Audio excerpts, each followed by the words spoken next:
Welcome to another episode of Hawk Talk. This week we're talking about college and college preparation, and we're here with seniors John Farelli and Billy McGoey.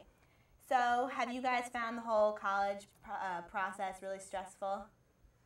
Yeah, I mean, even beginning last year, just taking tests and taking the SATs 3 times and taking AP tests, it's just from then until now, it's just been one grueling process.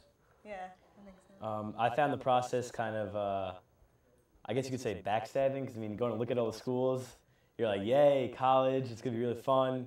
This school's really nice, I like this college, but then you get to the paperwork and it's not so fun. So, I mean, it's tough, but I mean, you got to do it anyway. Everyone's got to do it, so I mean, you just gotta stick it out. Yeah. And do you have all your applications and all the paperwork done, or do you still have a lot of stuff to do?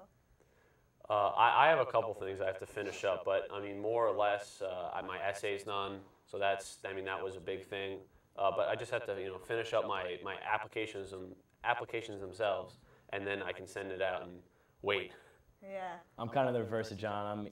Most of my applications are done. I got to finish up a couple of supplemental essays on my Common App, and my college essay, my big essay has to get a little touch-ups, and then we're good to go. I'm waiting. So. Yeah. So you haven't actually applied anywhere yet?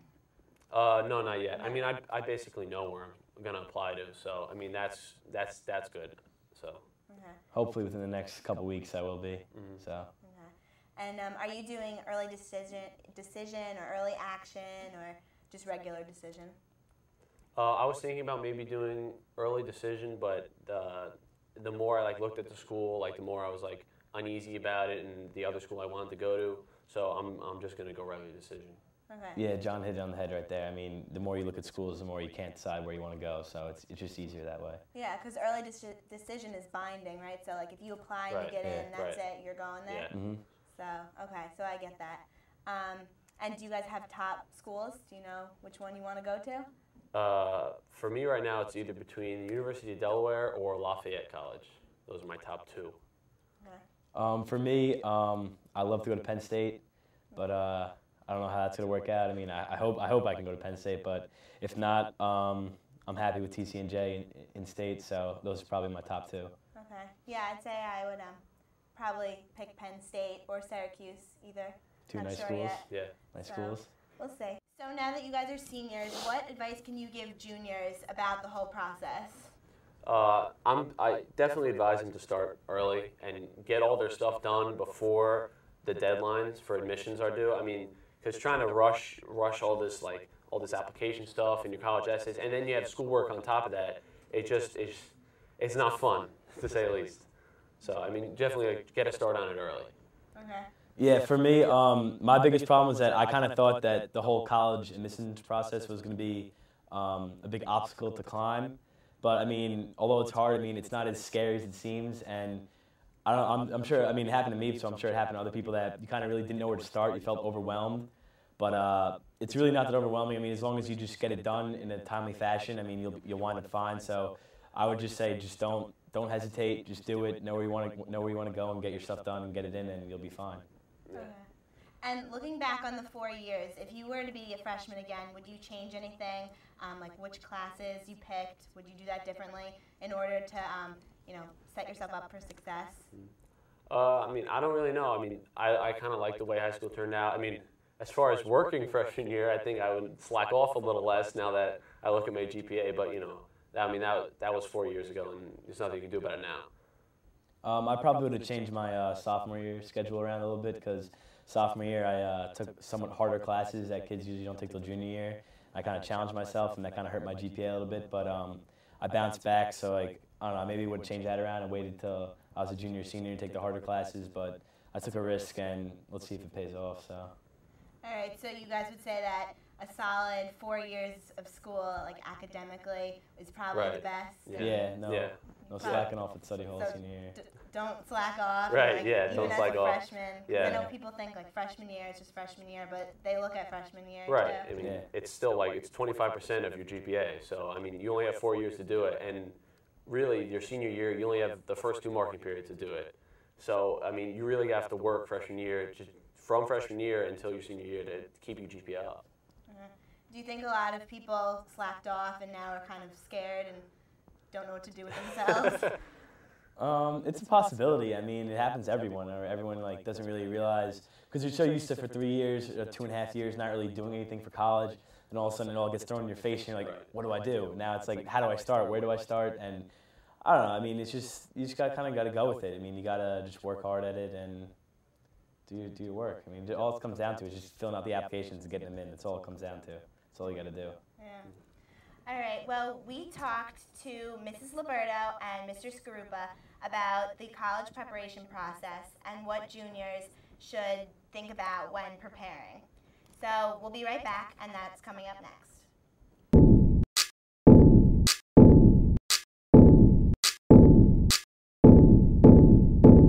Hi, welcome back.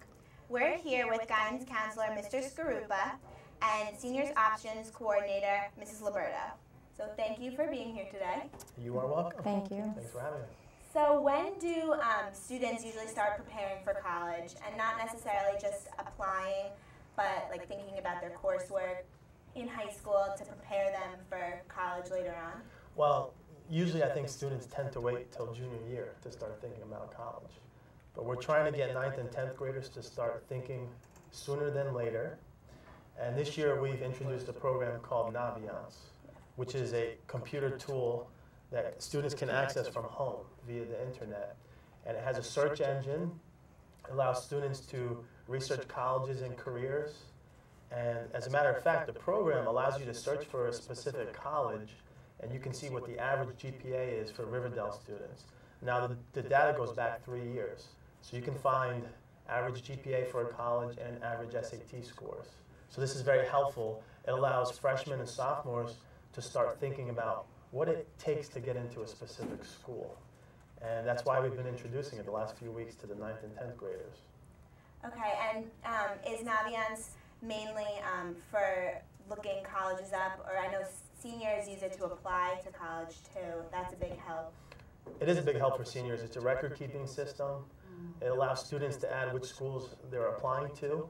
So it helps the counselor. When the counselor logs in, they can see exactly what the plan is for that specific student. It allows students to research, again, the scattergrams, so seniors can see exactly what the colleges are looking for. For juniors, it's helpful. You can also, there's a virtual tour feature. You can get different information on just about any college.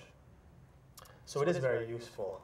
Also, there's a career component. So freshmen and sophomores, we're now encouraging them to use the career component, which allows you to do a personality type assessment, which matches you up with different careers based on your personality. But there is also a career interest inventory. Students can then go ahead and fill out the survey, and it matches students up with certain careers based on their interests. So there's 2 ways to do it, based on personality type and on your career goals and interests. Okay. And they also can look at scores to keep them on track, the seniors. So now, do seniors rely on that a lot? Do colleges follow what numbers are put on Naviance? Do they accept like above and below the suggested numbers of SAT scores and GPA averages? They do, and you can find a graph on each college. The graph shows you the lower end of what the school's looking for in terms of GPA, and of course the higher end. It also shows the lower end of SAT scores. So students can now find where they fall on the graph and figure out whether or not they will be accepted or what their chances are of being accepted. Okay. And would you say SAT scores are a very important part of the application? Do colleges focus mainly on SATs, or how do they weigh the essay or GPAs? For the most part, the transcript is what matters most. So the types of courses the student has taken, the grades the student has received in those courses. SAT and ACT scores are important because that's a way for a college to compare you to kids from other high schools.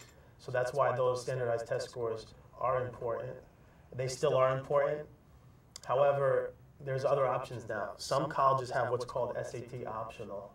So if a student is concerned about their SAT scores, they can apply to an SAT optional school. And rather than submitting SAT scores, the student now has the option to submit a graded paper. So it's just another way to apply to college if you're concerned about your scores. Okay. And Ms. Liberto, you're head of Senior Options. What exactly is Senior Options, and how does that show up on transcripts? How does that look on the transcripts? Senior Options is an opportunity for seniors in their first full year or second semester to experience numerous types of career readiness, whether it be volunteer, whether it be an internship, whether it be school to work, or junior job shadow. That's what school to work is all encompassing, is those programs.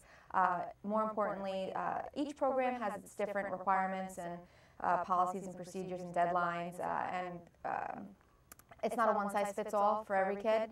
A lot of internships, a majority of my kids are interns, and on average every year I have about 52 interns, seniors that have opted to partake in a non-paid career internship, have expressed an interest in either the medical field, education, business, finance, marketing, sports medicine. I mean, it's one of those situations where if they've done the research and they've met the requirements academically and interviewed and finished all deadlines, they can be placed in career readiness sites. School to work is a half-day schedule where students have morning classes and then have opted to go to school, or go to work after lunch, and there is a career readiness course that goes with that meets 4 days a week. What happens with school to work is kids can front load their schedule with as many classes as they need. They've already finished their requirements, and it's 15 credits for school to work. I have a lot of kids that are in doctor's offices, law firms, banks, so it's not just working at your local store, but you can actually start career readiness exploration through school to work and get paid. The other one is senior service. That's the last 5 weeks of school.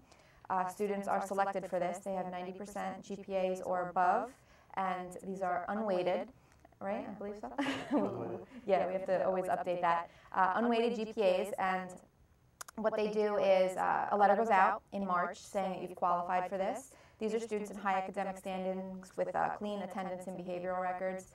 It's important for all of my programs for kids to understand that it's something that you've earned throughout your high school experience. I really look at kids starting junior year to make sure they're doing what they're supposed to be doing in all their classes, from their core classes all the way down to electives and gym. It's really important that kids get it into their head that I'm preparing them for a career, or I'm placing them outside of the building. So expectations are much different.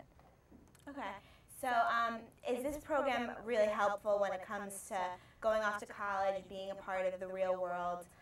Do a lot of students come back and say that it was a great opportunity and they couldn't imagine it any other way? Absolutely. It's what's interesting about schools. You look at college transcripts and you look at students' college resumes, and it's pretty much all the same across the board. All the colleges have, all the high schools, have sports. They have the clubs. They have the chorus. They have bands. They have these things. Volunteer. This sets a lot of our students apart because we're one of the few. There's only about 3 in the Bergen County area, and River Dell is the second best internship and senior service opportunity. So that will set you apart. If you're interested in applying to UMass in their education program, they require 60 hours, of internship as a freshman to get in. So that's something to think about. And a lot of colleges are now going that way, where they require internships before you graduate. So this is an opportunity to make career networks. You could use these people as references. You can start building your resume to beef up your application and your resume process, and get some real information and see if it's what you want to do. You can come into an internship and get out of it saying, I absolutely do not want to do this. College is too expensive to waste your time, getting an education in something that you're not going to be interested in doing. So it's kind of beneficial for them to find out now. And is this program something only River Dell has, or do other students have that senior options listed on their application too? Currently, River Dell and Bergen Academy are the only 2 I know that have the extensive internship and senior options experience. A majority of all schools have the senior service option at the end. That's kind of a way for schools to give back to their community. So that's been pretty standard across the board. But internships, as far as I know, we are the only 2 that have people within at Merrill Lynch and outside of just medical and education. So yeah, it would really make a student stand out above the rest. And so currently, those are the only 2. I know there's a couple other schools that are currently asking for help to develop their programs even more, because they are currently only placing kids in the education. So they're having them with their elementary schools or whatnot. It's a safe bet. That's kind of a nice way to start off a type of program. But yeah, currently we're the only two that have an extensive program. Okay. And Mr. Scrupa, how does senior options fit into scheduling? Is it rough to kind of work everything around how a student is going to take part in the program? It's not, because in most cases, seniors really only need to take English, phys ed, and beyond that, they're going to take courses that are going to enrich the schedule. So for the most part, seniors have an option for many electives. So you will see seniors taking like super courses, for example, which are the Syracuse University courses. They can yield college credit if a student earns a C or better.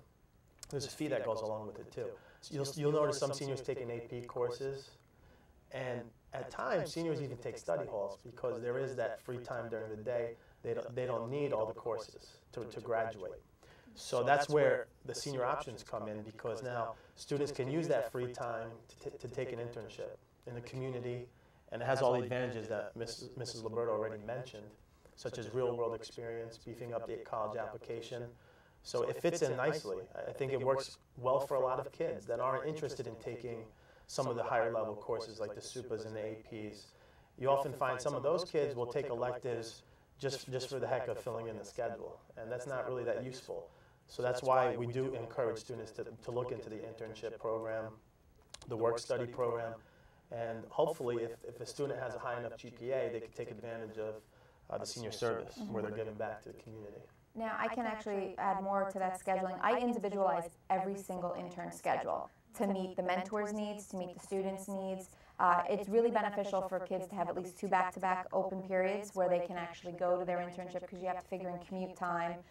Senior service scheduling is not an issue because they're exempt from the last 5 weeks of school and finals, so they're just spending 25 hours a week at their volunteer site. So that's actually a no-brainer there for scheduling. But internships, it's really, there's only 24 hours in a day. So if you have a full schedule at school and you have sports or activities after school and you still want to do an internship, you really have to think about priorities. Well, what's important to you? Do you need that other course, or can you fit it into your schedule where it's 2 days? On a limited basis, I also do offer after-school internships. It's just those hours are semi-limited because mentors aren't available at that point. What the academy does is they have every Wednesday, which is nice. Eventually, that would be ideal if we could have one day where seniors went out. I think that would be great for both mentors and students. But for now, yeah, every schedule is individualized, and it's a great opportunity. Now, for school to work, it's they go to work right after lunch and after their class that meets during lunch. So at like 12:30, they're going to work, and it's one of those, it's not, like I said, it's not a one-size-fits-all, and it really depends on your personality, what you hope to get out of your senior year, and we start pretty much opening it up to juniors by Junior Job Shadow, which is in March, and that gives kids an opportunity to sample what it would be like to be an intern just for one day. So, there's plenty of options out there. That's why it is senior options. So if one thing might not fit your personality or your wants for that year, then you can look into others. Okay.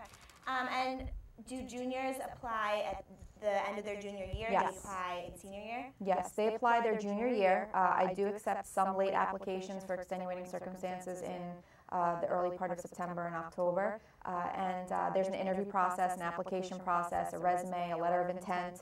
I want to know that you're serious about being an intern, because you're not in the building anymore. You're outside working for Merrill Lynch, working for the New York Giants, working for these are some of my placements, working for Hudson City Savings. So if you're gonna be out in the real world, I need to know that you're gonna represent the school appropriately and that you're really willing to do this. And it's a time commitment, and you're in the career. You're working, you're observing, you're asking questions. You're involved. And Mr. Scrupa, for parents watching at home, what should they keep in mind when working with their teenagers, when picking courses? Should they encourage their kids to take more courses over study halls, or take part in all the senior options? What do you think parents should do to help along with the process? Well, families can start researching colleges and seeing what colleges require. Some colleges want to see 4 years of math. That's something to think about. Going into senior year, we only require 3 years of math. So that discussion needs to take place. Foreign language, for example, is only required for 2 years. Some colleges want to see 3 or 4 years, even 3 or 4 years of the same language. So really parents should be researching, looking at colleges early on to figure out where we're headed. And other things, use Naviance. Parents can also log into Naviance. During junior year, we send information out to the parents, login information, so they can log in and start doing some research. But as well, the students now have their accounts.